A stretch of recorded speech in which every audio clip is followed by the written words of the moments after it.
mañana queremos dar una cordial bienvenida para todos los hermanos, hermanas que nos encontramos reunidos acá en este auditorio, pero también queremos dar una cordial bienvenida para todos los amigos, amigas, hermanos y todas las personas que en las diferentes redes sociales tendrán la oportunidad de escuchar esta palabra que hoy queremos compartir. Nuestro tema titula Entrando en el río de Dios. Es necesario que nosotros, a medida que conocemos al Señor Jesucristo, vayamos pasando de nivel en nivel espiritual, aumentando el nivel de la fe, el nivel de la palabra, el nivel de la adoración, pero también para ello es necesario que entrar en el río de Dios. ¿Por qué? Porque no es suficiente que el agua llegue a los tobillos y a las rodillas o a la cintura, sino que dice la palabra que el río llegó a crecer a tal forma que era necesario pasarlo a modo de nado.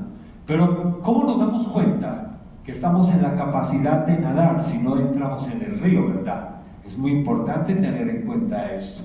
Y teniendo en cuenta esta palabra, yo quiero que vayamos allí al capítulo 47 del libro del profeta Ezequiel. Libro del profeta Ezequiel, capítulo 47, y vamos a leer allí la palabra del Señor. Yo quiero leerlo en favor de ustedes y voy a leer del versículo 1 hasta el versículo 12. Ezequiel, capítulo 47, versículo 1 al versículo 12. Le pido que esté atento a la lectura de la palabra y titula Las aguas salutíferas. Las aguas salutíferas. Dice la palabra del Señor: me hizo volver luego a la entrada de la casa, y aquí que aguas salían de debajo del umbral de la casa, hacia el oriente, porque la fachada de la casa estaba al oriente, y las aguas descendían de debajo hacia el lado derecho de la casa, al sur del altar. Y me sacó por el camino de la puerta del norte, y me hizo dar la vuelta por el camino exterior, fuera de la puerta, el camino de la que mira al oriente, y vi las aguas que salían al lado derecho, y salió el varón hacia el oriente, llevando un cordel de su mano, y midió 1000 codos, y me hizo pasar por las aguas hasta los tobillos. Midió otros 1000, y me hizo pasar las aguas hasta las rodillas. Midió luego otros 1000, y me hizo pasar por las aguas hasta los lomos. Midió otros 1000, y era ya un río que yo no podía pasar, porque las aguas habían crecido de manera que el río solo se podía pasar a nado. Y me dijo: ¿has visto, hijo de hombre? Y después me llevó y me hizo volver por la ribera del río. Y viendo yo, vi que en la ribera del río había muchísimos árboles, uno al lado del otro. Y me dijo: estas aguas salen a la región del oriente y descenderán al Arabá y entrarán en el mar. Y entradas en el mar recibirán sanidad las aguas, y toda alma viviente que nadare por donde quiera que entrare estos ríos vivirá, y habrá muchísimos peces, y por haber entrado allá estas aguas recibirán sanidad, y vivirá todo entrante que esté en el río. Padre, en el nombre de Jesús, te damos gracias por esta palabra que has puesto en el corazón el día de hoy. No es palabra de hombre, es palabra que viene de tu corazón para la iglesia, para edificación, para crecimiento, para exhortación, pero también es una palabra que hoy nos enseñará que este es un fundamento importante para poder ver tu gloria, para poder aumentar de nivel en la fe. Padre, yo te pido que en esta palabra todo prejuicio de la mente, en el corazón, sea llevado cautivo, y que en esta mañana traiga la convicción de la palabra, la fe de la palabra, la fe que aumenta la palabra, la fe que aumenta el oír tu palabra, y que de esta manera podamos alcanzar a entender y a comprender el propósito con el cual tú la has puesto en este lugar. Pido que mis labios sean un instrumento de bendición en el nombre de Jesús. Amén y amén. Entrando en el río de Dios. Dice el versículo 9: y toda alma viviente que nadare por donde quiera que entren estos dos ríos vivirá, y habrá muchísimos peces por haber entrado allá, estas aguas, y recibirán sanidad, y vivirá todo lo que entre en este río. Me encanta ese versículo 9, porque está diciendo que toda alma viviente que entrare en este río, ¿qué? Vivirá. Y es necesario que nosotros tomemos una decisión, una determinación de meternos mucho más a la profundidad del río de Dios para poder experimentar la vida que Dios nos ha llamado a heredar, la vida eterna. Pero no solo la vida eterna ya, sino la vida eterna la empezamos a vivir desde este mismo lugar en la tierra. Recuerde que lo que hacemos acá sencillamente es la preparación de lo que un día haremos en la eternidad. Entonces es necesario que tomemos esa decisión de entrar en el río de Dios. Y sabe algo importante, que algo que debemos analizar es que la vida del ser humano está rodeada de etapas o de fases, digámoslo así, o de etapas, que es lo que vivimos todos los que estamos acá el día de hoy. Algunos hemos de entrar en una etapa más que otros. Entonces está la etapa de la niñez, luego viene la etapa de la adolescencia, luego viene la etapa de la preadolescencia, luego la adolescencia, luego viene la etapa de joven, ser joven, luego la etapa de ser adulto, luego la de adulto mayor y ya cuando nos pensionamos.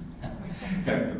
Entonces las etapas que debemos pasar, pero hay una etapa que es bien como bien crítica, y es la etapa de la adolescencia. Todos los que estamos acá, con excepción de Emiliano, hemos pasado la etapa de la adolescencia. Y la etapa de la adolescencia es una etapa crítica en la vida del ser humano. Como seres humanos, cuando somos adolescentes, vivimos una etapa de crisis de identidad, porque muchas veces luchamos con la aceptación, ¿verdad? Esa lucha que nos lleva a adoptar situaciones con el fin de ser adoptados en ciertos círculos sociales, en el círculo de las amistades o en un trabajo, o, bueno, qué sé yo. Pero cuando entramos en esa crisis, muchas veces no la sabemos manejar en la etapa de la adolescencia. Viene una historia que escuché y es bien particular. Un muchacho estaba en esa etapa de la adolescencia y con sus amigos siempre salían de paseo al río, al campo, y les gustaba mucho nadar, ¿verdad? Salir a nadar. Pero entonces la gran mayoría de las veces que a él lo invitaban, él generalmente sacaba el pretexto de decir: la verdad es que no me gusta en el río, no me gusta bañarme, no me gusta bañarme porque la verdad no soy como de ir a los ríos, a meterme a los ríos. Pero detrás de esa situación había algo muy particular, y era que él no sabía nadar. Los amigos, como peces en el agua, se tiraban desde la roca, desde las peñas, desde los árboles, tremendos clavados, pero él no era capaz. A él le daba miedo. Entonces muchas veces cuando no iba con los amigos era porque le daba miedo que lo confrontaran con la realidad de que supieran que él no sabía nadar. Entonces en cierto momento lo invitaron, le dijeron: bueno, no importa, aunque sea que vayas con nosotros, estás en el ambiente, te metas a la orilla aunque sea. Y por allá, cuando todos los demás estaban entretenidos, metidos allá en las profundidades del río donde estaban bañando, un amigo muy particular que lo quería mucho vino, se acercó donde él y le dijo: yo sé cuál es la realidad por la cual tú no te metes al río. Tú no sabes nadar, ¿verdad? Dijo: sí, esa es la realidad. Me da mucho temor que me meta y que me ahogue, porque yo no sé nadar. Le dijo: vamos a hacer algo. Yo te voy a enseñar a nadar, para que aprendas a disfrutar a plenitud cuando salimos con los amigos y aprendas a disfrutar. Entonces vamos a ir a buscar un espacio que hay más adelante y allí yo te voy a enseñar para que no tengas temor de que se vayan a burlar de ti. Y fueron a un lugar muy apartado de donde estaban los demás amigos, y era muy particular porque había como una especie de charco formado, pero en ese charco caía como el río ahí y se formaba un remolino. Imagínense, no encontró nada más ni nada menos que ese lugar para enseñarle a nadar. Tremendo reto. ¿Sabe cómo se llamaba ese charco? El charco del ahogado. Allá los llevó a enseñarle a nadar y le dijo: vamos a hacer lo siguiente, tú te vas a tirar, y le empezó a enseñar las maniobras que tenía que hacer para que aprendiera a nadar. Pero cuando tú sientas que ya no eres capaz de nadar, entonces simplemente vas a levantar la mano y yo voy y te voy a sacar. No tengas temor, yo voy a estar pendiente. En fin, de esa manera le enseñó, le dio el tutorial, lo enseñó, lo instruyó, y el muchacho, con mucho orgullo, aprendió a defenderse en el agua y aprendió a nadar. Entonces, al siguiente paseo que hicieron, ya el muchacho, sin esperar que lo invitaran a tirarse al agua, fue casi el primero que se tiró. Tremendo clavado se tiró, y los amigos se quedaron asombrados de la hazaña que había hecho. Y luego él les pudo compartir la experiencia de que en realidad él no se metía porque no sabía nadar. A veces pasa con nosotros también. Dios nos está llamando a experimentar las profundidades de su presencia, para experimentar cosas más sobrenaturales, para experimentar cosas más fuertes. Pero a veces tenemos el temor y decimos, es que yo no sé nadar. ¿Qué implica eso? Implica que tenemos que tomar la decisión de meternos en el río, y hasta que no nos metamos en el río no nos vamos a dar cuenta si tenemos la capacidad de aprender a nadar para luego defendernos en el agua. Es muy particular esta historia, y estoy hablando de Orlando Duque, nacido en Cali, Valle del Cauca, del 11 de septiembre del 74.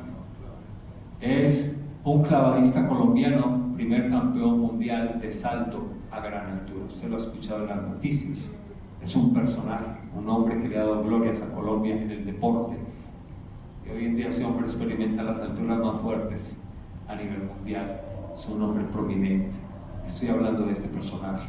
Así pasa muchas veces con nosotros. Entonces, quiero compartir 3 cosas importantes que debemos entender para poder entrar en el río de Dios. Lo primero, debemos entender las circunstancias.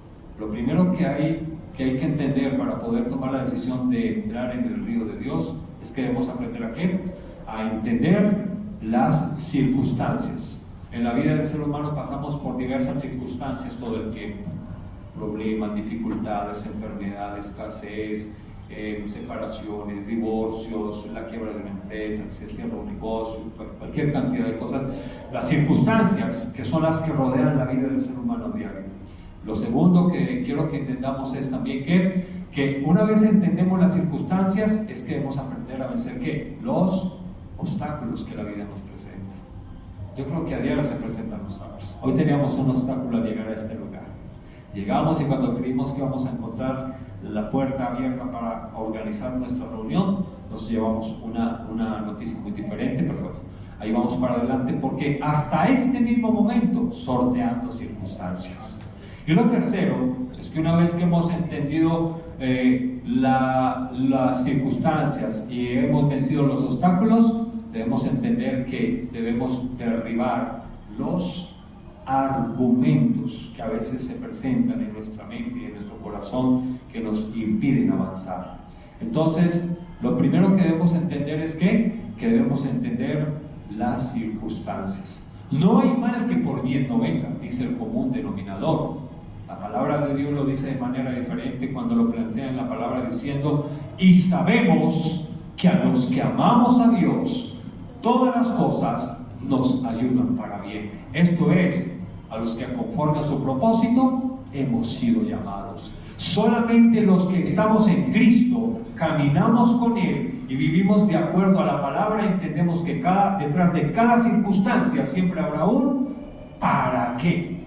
Un propósito.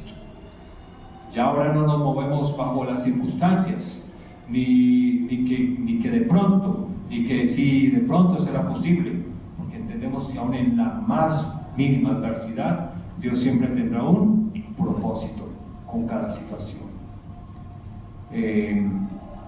Para la muestra está la vida de Jonás. Usted recuerda la historia de Jonás. Dios lo había llamado para que fuera un profeta al pueblo de Israel, ¿verdad? Dios lo había llamado para que fuera un profeta a la nación de Israel. Y Dios le había encomendado una tarea de que tenía que ir a Nínive a dar un mensaje de arrepentimiento para que Dios no tomara la decisión de destruir ese pueblo. ¿Por qué? Porque la maldad había subido a tal manera que Dios había tomado la decisión de derrumbar ese pueblo, de destruir ese pueblo. Y Dios le dijo: quiero que vayas, les prediques para que ellos se arrepientan Y cuando ellos vayan y se arrepientan, entonces de esa manera no voy a tomar esa decisión. Pero ¿qué fue lo que hizo Jonás? Lo que hizo Jonás fue sencillamente comprar un tiquete de barco, tomar un rumbo diferente que el que Dios le había dado, se metió en el barco y por ahí en el barco se echó a dormir plácido tranquilamente. Pero ¿qué pasó Dios? ¿Qué pasó? ¿Qué hizo Dios en ese momento? Como Jonás quería evadir la responsabilidad, Dios trajo alguna circunstancia que lamentablemente estaba afectando el entorno en el que Jonás estaba montado. Jonás se había ido en un barco que iba a otro rumbo de otra ciudad diferente donde Dios le había mandado. Y como no quería cumplir el propósito de Dios, entonces Dios permitió una circunstancia muy fuerte, una adversidad muy fuerte. Y yo quiero que entendamos algo también. Muchas veces, cuando nosotros no entendemos el plan y el propósito de Dios, y cuando no lo queremos cumplir, esa decisión va a crear circunstancias que van a afectar al entorno que nos rodea. ¿Qué pasó con la gente que iba en el barco? ¿Qué pasó con la gente, los tripulantes del barco? Empezaron a sufrir las dificultades de la tempestad que se levantó. Porque se levantó una tempestad de tal manera que el barco parecía partirse, parecía hundirse, parecía que todos iban a naufragar, que todos se iban a morir. Y era por causa y por culpa de la desobediencia de Jonás. Entonces Dios levantó unas circunstancias, las circunstancias de la tempestad. Y ya usted ha leído la historia, lo puede mirar allí en el libro del profeta Jonás, allí en el capítulo 1, del 11 al 13. Jonás, capítulo 1, versículo 11 al verso 13, lo puede leer allí. Y se van a dar cuenta de cómo Dios trató con esta gente. Entonces, cuando la gente se da cuenta que allí iba alguien extraño que tenía un propósito y no lo quería cumplir, ¿qué le dijeron? Por causa tuya, la nave está a punto de perecer. Tú tienes algo diferente y por causa tuya la nave se va a hundir. Entonces, entendiendo las circunstancias que dijo Jonás, yo soy el causante de todo lo que está pasando en esta embarcación. Y yo sé que por mi desobediencia, por mi negligencia, todos van a perecer. Pero hagan algo, comiencen a tirar las pertenencias que llevan ahí. A ver si de pronto pasa algo. Pero ellos entendieron que no era de esa manera. Entendieron que la causa no era ni el sobrecupo de equipaje, ni la cantidad de personas que iban en la embarcación. Entendieron que el causante era ¿quién? Jonás. Y dijeron, la única decisión que podemos tomar es arrojarte al mar. Y de esa manera nos salvamos del problema. Ellos entendieron las circunstancias y entendieron que había un propósito. Cuando entendieron eso, entendieron que había que tirar a Jonás del barco. Muchas veces cuando entendemos las circunstancias, tocará tomar decisiones como las que tomaron estos hombres en el barco. Arrojar al profeta, que no estaba entendiendo el plan de Dios o no lo quería cumplir. Entonces, cuando lo tiraron del barco, dicen que en un momento cesó la tempestad, se calmó la marea y todo volvió a la normalidad. Porque había alguien allí que no tenía que estar haciendo nada. Porque había alguien que no quería cumplir el plan de Dios, que no quería meterse en el río de Dios. Entonces, lo primero que tenemos que entender es que para poder entrar en el río de Dios y ver la gloria de Dios a plenitud como Él quiere, es que debemos que entender las circunstancias. Créame algo, nada de lo que acontece en nuestra vida pasa por casualidad o por coincidencia o por azar del destino. No, sencillamente a los que amamos a Dios, todas las cosas nos ayudan para bien. La pregunta que debemos hacer cuando llegan las circunstancias no es ¿por qué? Lo he compartido muchas veces. Esa palabra del ¿por qué? Es como un término desafiante, como que Dios tiene la obligación de venir, sentarse aquí y darme explicaciones. Diferente es cuando podemos decir ¿para qué? Porque ahora en la misma expresión hay como un descanso, como un alivio, como Dios, yo no comprendo, yo no entiendo, pero tú que comprendes y que lo entiendes, por favor enséñame cuál es la enseñanza que hay de lo que está pasando, que hay detrás de mi enfermedad, que hay detrás de mi dificultad, que hay detrás de la crisis, que hay detrás de lo que estás viviendo. Y Dios te lo va a enseñar. Eso se llama ¿cómo? Entender las circunstancias. Y sabemos que a los que amamos a Dios, todas las cosas nos ayudan para bien. Eso es lo primero que hay que entender para poder entrar en el río de Dios. Lo segundo, debemos aprender a vencer los obstáculos que se nos presentan en la vida. Para los atletas, la gran hazaña de un atleta cuando está corriendo la carrera ya en la pista no es realmente llegar, es llegar con honores. Porque usted va a ver cuando van a dar la partida, la carrera, allá en la pista atlética, usted va a ver que hay diferentes posiciones y como que uno dice, ese que está de primero como que va a llegar porque está de primero, y realmente no es así. Se sale de primero y a veces el que está de último es el que llega de primero.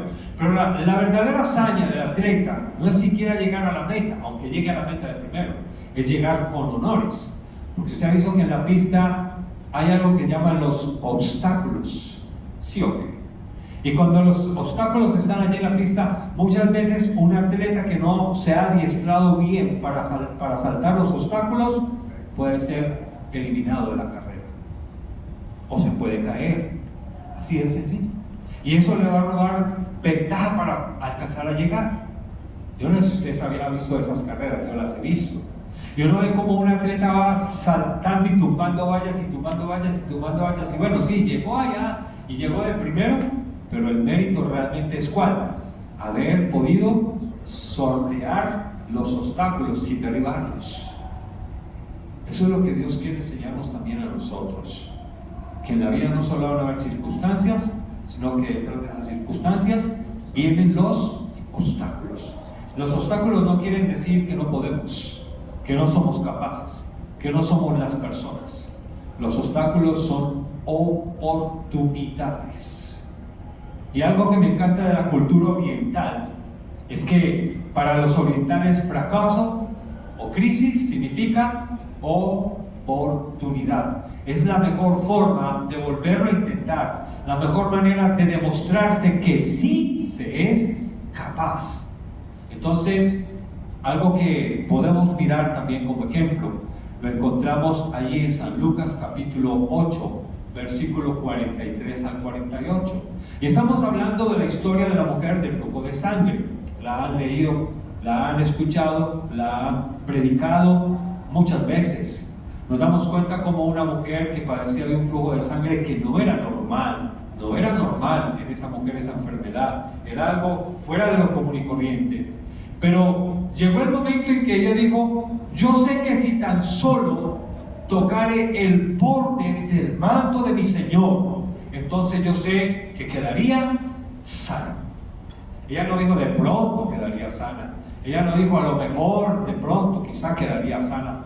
Ella se asió de la fe y dijo, si tocare el borde de su manto, quedaré sana. Eso lo encontramos allí, esa historia en Lucas, Evangelio según San Lucas, capítulo 8, versos 43 al 48, es la historia de la mujer del flujo de sangre. ¿Y qué encontramos detrás de eso? ¿Cuál fue la experiencia para esa mujer llegar donde estaba Jesús? Jesús estaba por allá delante de la multitud y había mucha multitud que lo estaba rodeando, como era costumbre cuando Jesús salía a predicar, porque todos querían un beneficio, un milagro que los alimentara. Pero la mujer tenía algunos obstáculos muy importantes, casi que eran de muerte o de vida y de muerte. Número uno, que una mujer que estaba en el ciclo de la menstruación, que estaba menstruando, no podría salir públicamente, no se podía exponer, porque una mujer que se expusiera en esas características o en esa situación podría ser apedreada. Número dos, que la mujer estaba pasando por un problema de gran debilidad física, y como la palabra lo describe, podríamos decir que estaba en un estado de anemia avanzadísimo, tremendo, porque dice que era una fuente que no cesaba. Entonces, aparte de que estaba expuesta al apedreamiento por exponerse en esa condición, también estaba atravesando por un momento de salud que era la debilidad física por causa de una anemia bien fuerte que estaba pasando por la pérdida de sangre. El tercer obstáculo que estaba pasando esta mujer era que tenía que vencer los obstáculos de la multitud. No sé si a usted le ha pasado que a veces uno está en una X manifestación o concierto o en un evento donde hay mucha gente y usted está casi de último, y por último usted termina al frente de la plataforma, porque la gente lo va llevando a usted de tal manera que sin darse cuenta, allá lo metieron. Haga de cuenta como hoy en día nuestro metro, que tanto lo queremos, así de sencillo. O usted entra o sale o lo sacan, así de sencillo. Así se puso hoy la cosa. Así era con la mujer también. Entonces, muy tremendo, porque ella no podía exponerse públicamente y la única forma como podía llegar a los pies de Jesús era ¿cómo? Arrastrándose, para pasar desapercibida de la multitud, para no ser apedreada. Entonces la Biblia enseña que la mujer se fue arrastrándose por el medio de la multitud. Tremendo esfuerzo. Y cuando llegó y pudo asirse al manto de Jesús, lo tocó. Jesús hace una pregunta que a mí me causa una curiosidad tremenda, porque ¿cómo es posible que yo, estando entre tanta gente, tanta multitud, yo diga, ¿quién me ha tocado? Alguien quizá le dijo, maestro, pero ve la multitud, nos aprietan. ¿Cómo dices que quién te ha tocado? Entonces Jesús dice, porque virtud ha salido de mí. ¿Qué quiso decir eso? Esa palabra significa, alguien me ha tocado con fe. Eso quiso decir Jesús. Cuando dice porque virtud ha salido de mí, quiso decir porque ese toque fue especial, diferente. No es el toque de la multitud, de que te aprietan, de que te jalan, de que no. Es que alguien me tocó con fe. Y la mujer se expuso al apedreamiento cuando dijo, maestro, fui yo. Fui yo el que te toqué con fe, la que te toqué con fe, porque me expuse a vencer los obstáculos que representaban mi enfermedad. Eso es lo que Dios quiere hoy para nosotros también. Ser cristiano no es fácil realmente. Implica pagar un precio. ¿Sabes? Si ser cristiano fuera tan fácil, yo creo que los auditorios más grandes de nuestra ciudad querían insuficientes para reunir la gente que se reuniera allá. El estadio sería insuficiente. Habría que hacer muchas reuniones los fines de semana, pero no es fácil, porque ser cristiano implica pagar un precio, negarse a sí mismo, obedecer la palabra, y todo el mundo no está dispuesto a eso. Recuerda que alguna vez les prediqué sobre los diferentes niveles. Está el creyente, el admirador, el simpatizante, ¿verdad? El cristiano, el discípulo. Nuestra ciudad está representada en medio de todo esto. Ahora en la mañana, cuando veníamos hacia este lugar en el transporte que nos traía, yo veía mucha gente, miraba y analizaba, y en la pinta, en la forma, yo decía, estas personas van para una iglesia, esas personas van para un evento cristiano, esas personas van a alabar a Dios. La pregunta es, clasificando las cuantas de todas esas personas que hoy en día se están movilizando en nuestra ciudad, ¿cuántas de ellas son creyentes? ¿Cuántos son simpatizantes? ¿Cuántos son fans? ¿Cuántos son discípulos realmente? Entonces no es tan fácil, porque implica pagar el precio, número uno, de entender las circunstancias, número dos, de vencer los obstáculos. Mucha gente hoy en día piensa, bueno, yo no sé si seguir caminando con el Señor porque es como tan difícil, ¿verdad? Llevo tantos años pidiendo esto o esperando esto y la verdad no lo veo. La verdad es que la palabra dice que hay que perseverar hasta el fin. Hay que perseverar hasta el fin. Yo recuerdo un hermano en Cristo, ya partió con el Señor, y su esposa también ya partió con el Señor. Eran muy queridos, la verdad. Eran un par de ancianos, fueron un apoyo tremendo para nuestro ministerio, nuestra familia, vienen de Envigado. Y dejaron un gran legado. Pero el hermano tenía una lucha muy particular. Muchas veces cuando le llegaba el desánimo, él decía, no, hermano, yo a la final no sé si seguir caminando con el Señor. ¿Sí? ¿Cuántos años de cristiano llevo yo? Y desde que soy cristiano oigo decir que el Señor está que viene y el Señor nada que viene. Bueno, finalmente perseveró hasta lo último, y el Señor sí vino. El Señor vino por él. Y detrás se fue su esposa, pero dejaron un gran legado. Tienen una nieta muy particular, es alguien muy linda. es psicóloga, es enfermera profesional, es psicóloga, vive en Envigado también, es un excelente ser humano. Quizá algún día, por alguna circunstancia, alguna razón, de pronto la podamos conocer, pero es bien especial y es fruto de lo que sus abuelos sembraron en ella. Entonces, permítame decirle que las circunstancias las vamos a tener, cristianos o no cristianos. Caminemos con Dios o no caminemos con Dios. Leamos la Biblia o no leamos la Biblia, tendremos circunstancias. La diferencia es que con Cristo es más diferente entender las circunstancias. Obstáculos tendremos en la vida, creyentes o no creyentes, cristianos o no cristianos, caminemos con Dios o no caminemos con Él. Lo diferente es que con Cristo vencer los obstáculos es diferente, porque entendemos que hay un propósito.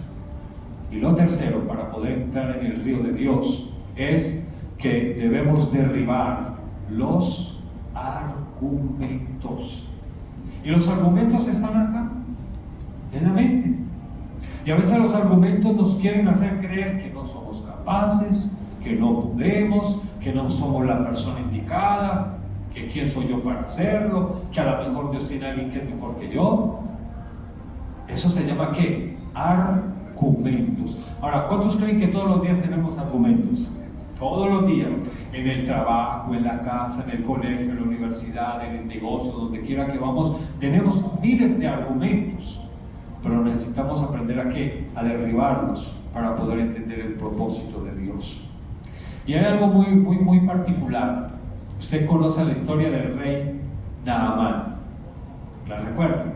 Naamán era un prominente rey que gobernaba, un hombre espléndido, lleno de riquezas, de talentos, de autoridad, de poder, con un séquito de soldados, muchos ejércitos alrededor de él.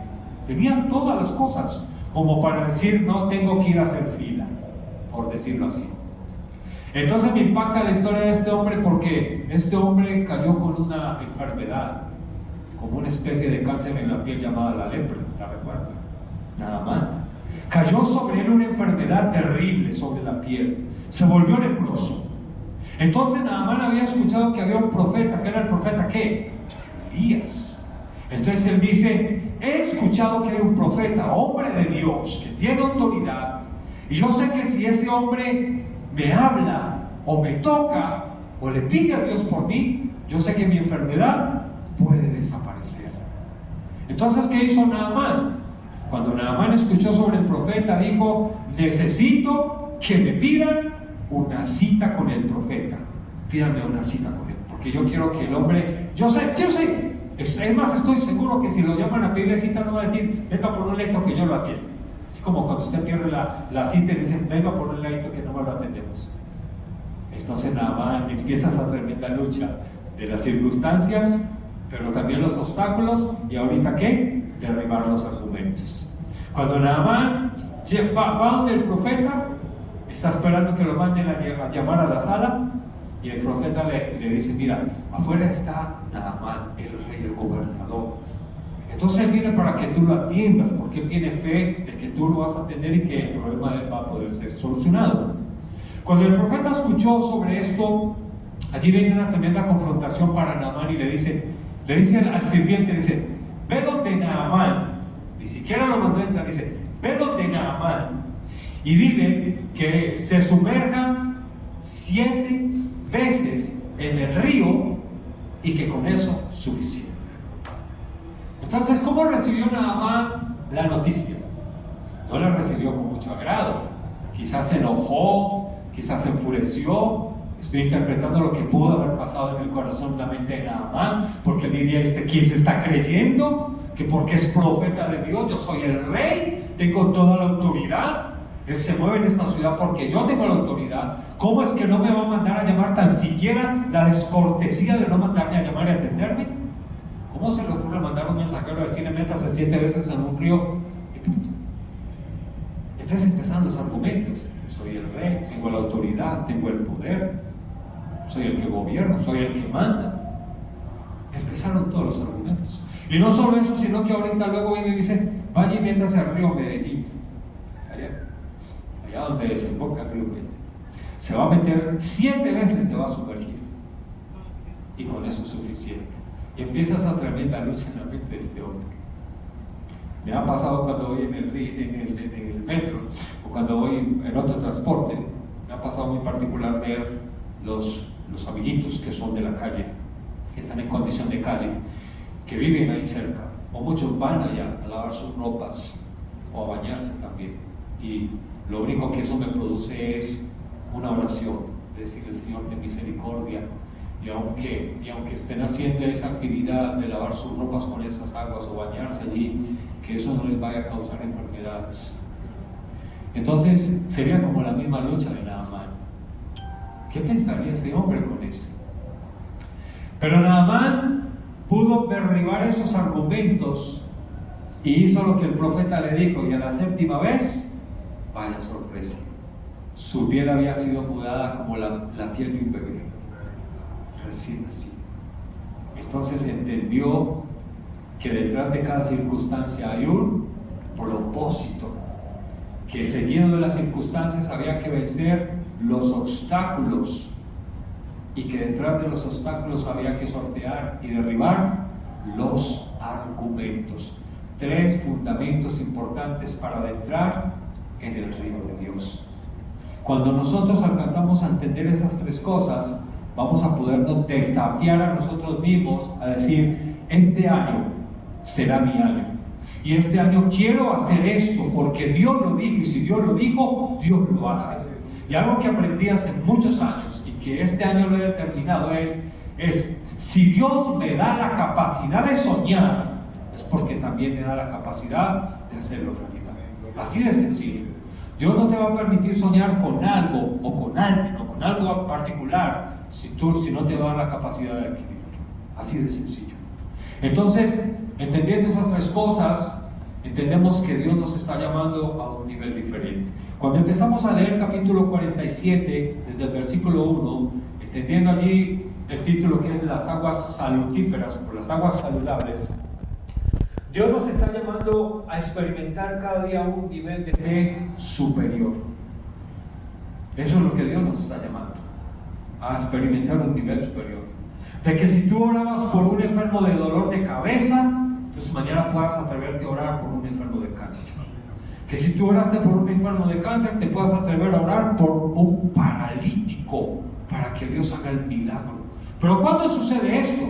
Cuando empezamos a entender que debemos empezar a experimentar un nivel diferente en el río de Dios. Ya leímos lo que dijo allí cuando el profeta empezó a entender esto. Dice que midió 1000 y era hasta los tobillos, otros 1000 y hasta las rodillas, otros 1000 y hasta los lomos, y que llegó a crecer tanto el río que ya no se podía pasar caminando, sino que tenía que pasarse a modo de nada.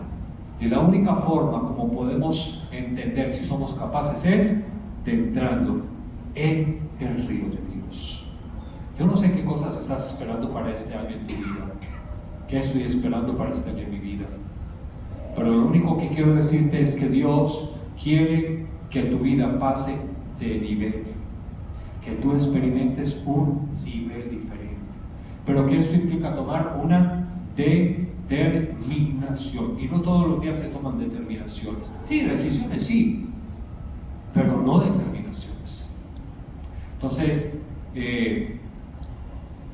no es casualidad, no es coincidencia, todo está en el propósito de Dios. Todo lo que ha venido pasando desde el momento en que se sembró la semilla para este ministerio, desde el primer momento en que se empezó a reunir la iglesia y todo lo que ha pasado, los altos y bajos, los pares, los ígalos, pero todo eso está dentro del para qué de Dios con la iglesia y con el ministerio. Créame que es lo que ha pasado, y Dios nos va a llevar cada día a un nivel superior y superior. Yo quiero terminar con una historia muy particular para que entendamos cómo es lo de entrar en el río de Dios. Había un rey muy prominente en una ciudad. Tenía una hija hermosa, su única hija, una hija hermosa, lo que podríamos llamar hermosa en todo el sentido de la palabra. Y él quería que su hija, como todo padre que tiene unas hijas hermosas, que sus hijas estuvieran con un buen hombre, que se casaran bien, que estuvieran bien. Entonces el hombre dijo: vamos a hacer una convocatoria para ver quién es el hombre que califica a ser el futuro esposo de mi hija. Entonces hicieron la convocatoria y dijo: aparte de la mano de mi hija, va a ser el heredero del trono cuando ya yo no esté, es el que me va a suceder a mí, será el que tomará el trono para gobernar, y de ahí en adelante muchos más privilegios. Pero solamente hay un requisito: que el candidato debe superar la prueba de pasar este río que está lleno de cocodrilos y de pirañas. ¿Cuántos creen que se inscribieron? Pues los que se creían los más fortachones, los más valientes, los más guapos, los que sabían nadar estilo pecho, estilo mariposa. Se inscribieron ahí. Y estaban allá al lado del río. Se llegó el momento, se llegó el día en que iban a ver quién era el que iba a tomar la mano de la hija del rey, el trono. Entonces todo el mundo allá, y ahí estaban filados los que iban a estar, y la multitud de los que no faltan, los curiosos, ¿verdad? Empezó el número uno, el más fortachón, se tiró. Ese no pudo alcanzar a llegar a la orilla. Tuvieron que sacar porque los cocodrilos le estaban volviendo ropa de trabajo. El segundo, el tercero, el cuarto, y nada. Pero resulta que mientras estaban sacando al cuarto, que no eran sino 4 podios para tirarse, resultó alguien por allá nadando desesperadamente, y alcanzó a llegar medio muerto a la orilla y lo sacaron. ¿Y qué cree usted? Se fue la prensa, las cámaras, los camarógrafos, los micrófonos, los autógrafos. Firme acá autógrafos. Díganos por favor, ¿cómo hizo? Es que usted no estaba en el podio, pero ¿cómo usted hizo para...? Si los que... Yo no sé cómo hice, pero lo único que quiero saber es quién fue el que me empujó. A veces las circunstancias de la vida nos van a empujar a hacer cosas que no queremos hacer, a tomar decisiones que nos cuesta tomar en la vida, para poder experimentar ¿qué? La gloria de Dios. Quizá a veces estamos en el podio ahí de primero, segundo, tercero, cuarto, y Dios nos está llamando a subir el reto, pero llega la circunstancia, el obstáculo o el argumento, y a veces Dios pone ciertas situaciones que nos empujan.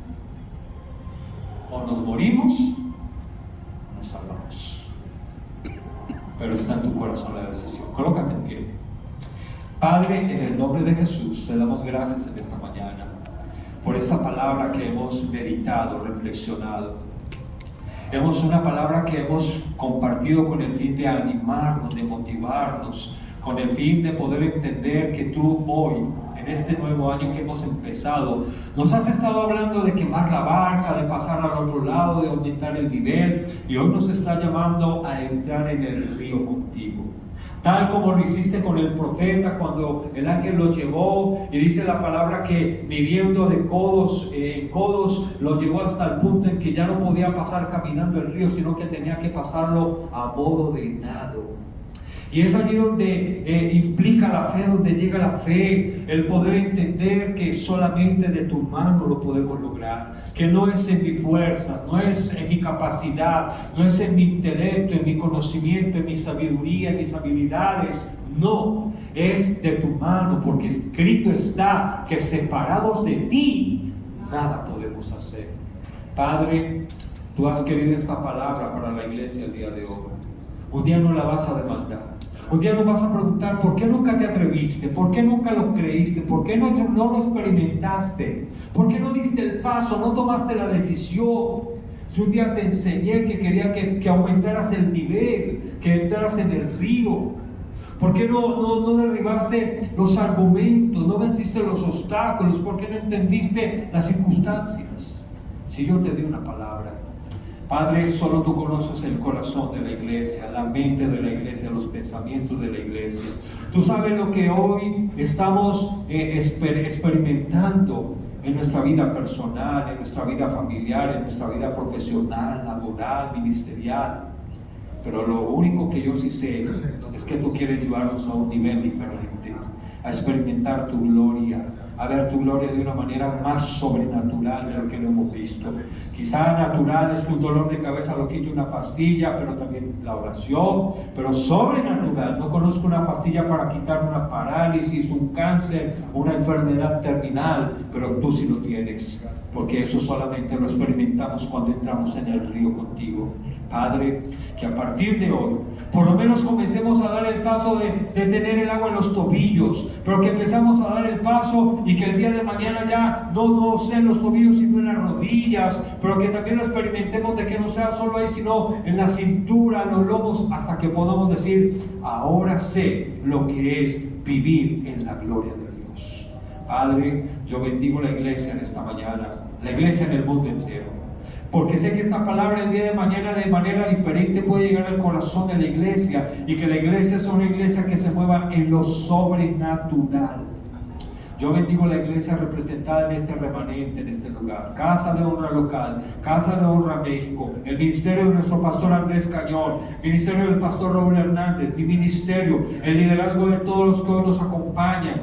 Y Padre, oramos para que bendigas no solo los que ya no están con nosotros porque han tenido que partir a otra ciudad, sino por aquellos que también están en la ciudad, que un día van a volver, que un día van a regresar. Me apoyo en esa palabra que dice, cuando Jehová hiciera volver la cautividad de Sión, entonces seremos como los que sueñan.